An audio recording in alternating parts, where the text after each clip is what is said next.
Bonjour à vous. Dans cette vidéo, je vais vous montrer comment configurer une adresse IP statique pour Oracle Linux 9. La première partie du vidéo va montrer comment le configurer dans un environnement graphique. Et ensuite, je vais vous montrer comment le configurer en ligne de commande. Donc, par exemple, si vous avez installé votre serveur Linux sans interface graphique. Donc, c'est ça. Si vous aviez installé une interface graphique pour votre machine Linux, il existe déjà des outils graphiques pour configurer la partie réseau du système. Donc, pour modifier les paramètres réseau, on va cliquer en haut à droite sur le petit icône de réseau. Ensuite, on a filière connectée et paramètres filière. Donc, ça va arriver dans les paramètres de la carte réseau filière. C'est marqué connecté parce que là, présentement, je suis connecté à mon réseau. Elle est branchée à mon réseau. Au lieu de passer par là, on peut aussi cliquer en haut à droite et ensuite sur paramètres. Ça va ouvrir le menu paramètres et dans le menu à gauche, vous avez réseau. Donc, pour modifier les paramètres, ça va être la petite roue, la petite icône avec la roue. Donc là, on voit les paramètres réseau actuels qui sont donnés par mon serveur DHCP. Donc, présentement, ma machine elle a comme adresse IP 10.0.0.85. On voit aussi la route par défaut. Et les serveurs actuels DNS que j'ai. Pour mettre une adresse IP statique, on va aller dans l'onglet IPv4 et on va cliquer sur Manuel. Donc, dans la section adresse, c'est ici que je vais rentrer l'adresse IP que je veux. Là, c'est très important. Faites une petite vérification dans votre réseau pour être sûr que l'adresse n'est pas utilisée par un autre équipement. Donc, ça, vous pouvez faire un ping pour vérifier ou demander à votre administrateur réseau. Dans mon cas, là, je suis certain que cette adresse-là est libre et n'est pas utilisée par aucun équipement. Donc, je vais écrire 10.0.0.7 et je rentre la masque de mon réseau. Dans mon cas, c'est 225.225.225.0. Je n'irai pas plus en détail sur les masques réseau. Et finalement, la passerelle qui est le 10.0.0.1. Pour le serveur DNS, on peut le laisser automatique. Ça fait c'est votre serveur DHCP qui va donner l'adresse du serveur DNS. Dans mon cas, je sais que ma passerelle par défaut, 10.0.0.1, est aussi un serveur DNS. Fait, je vais mettre ça comme serveur DNS. Voilà. Donc, je fais appliquer pour appliquer ça. Je vais fermer la fenêtre. Ensuite, on va ouvrir une fenêtre terminal pour être sûr que l'adresse IP a bien changé. Donc, je vais faire IP add. On a encore la vieille adresse IP. Ça, dans ce cas-ci, je vais déconnecter. Je vais éteindre la connexion en cours, puis je vais la reconnecter. Donc, filière éteint, donc se connecter. Puis là, en théorie, je vais refaire un autre IP add. Voilà, là, j'ai la bonne adresse IP. Enfin, au lieu de faire ça, vous auriez pu redémarrer la machine. Donc, je vais faire un petit ping vers Google. On va tester pour être sûr que ça fonctionne. Et je suis capable de le pigner. Donc, tout fonctionne. Un petit spot check final. Je vais essayer d'aller sur Internet. Sur le site de Google. Et voilà, ça fonctionne. Donc, c'est tout pour la partie avec l'interface graphique. Maintenant, on va se téléporter vers une machine sans interface graphique. Ça fait là, je suis sur ma machine sans interface graphique. Et c'est une autre machine, c'est pas la même que tantôt. Je vais vérifier l'adresse IP actuelle. Donc, je vais faire la commande IP add. Voici l'adresse IP actuelle. Je vais noter aussi la MAC adresse. Donc, commence E1. Il y a une autre commande aussi pour voir les informations. C'est NMCLI, qui est très pratique parce que on va voir le nom de la connexion réseau. Là. Le Oracle Linux l'a appelé cette connexion-là connexion filière 1. Fait, tantôt, dans l'outil qu'on va utiliser, ça va être comme ça qu'il va être écrit, connexion filière 1. À partir de cette commande-là, on voit aussi l'adresse IP, donc 10.0.0.226.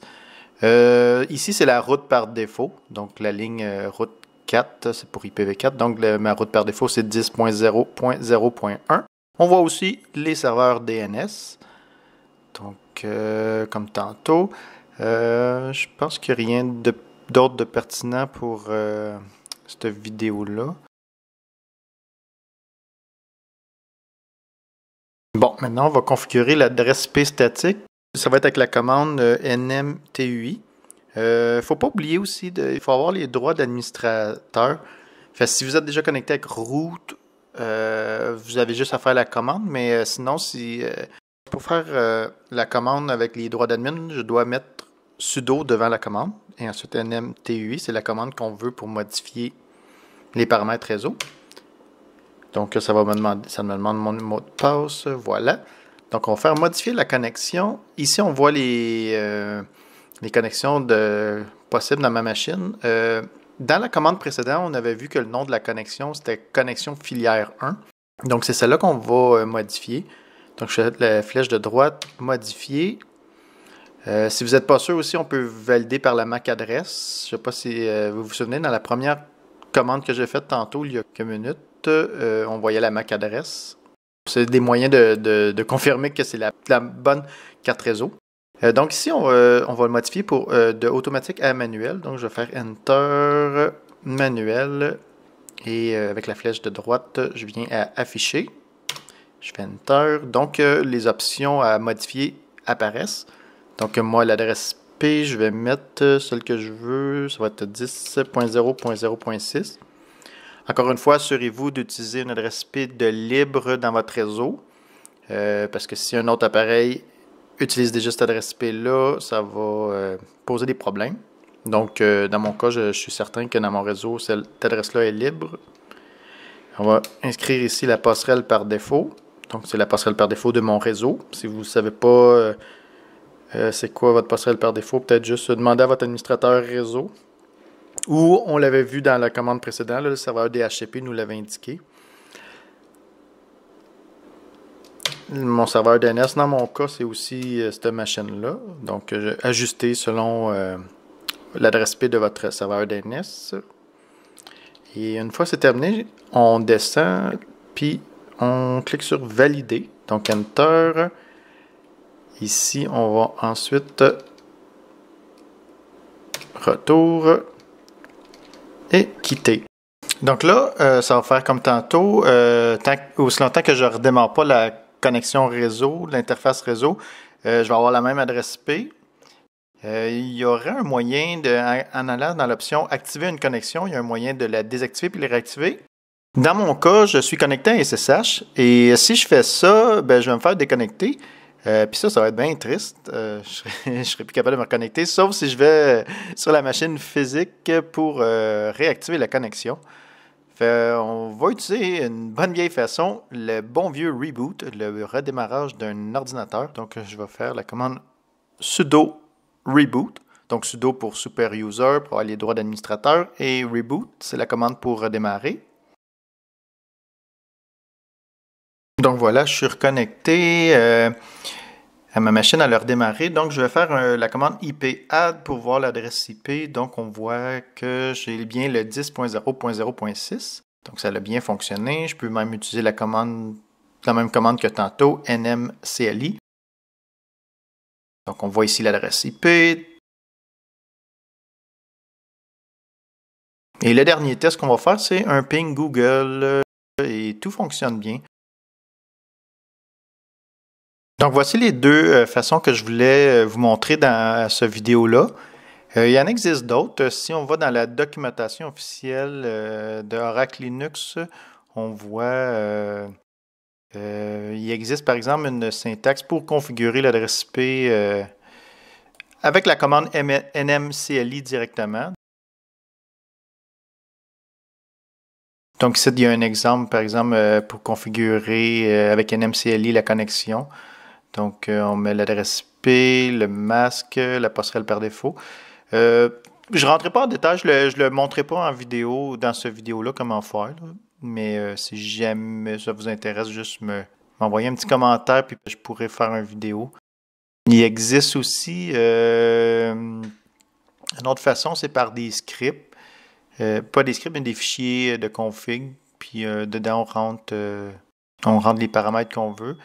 Ça ne sera pas couvert non plus. Là. La doc, elle l'explique un peu, mais si jamais vous avez besoin, juste me faire un petit commentaire.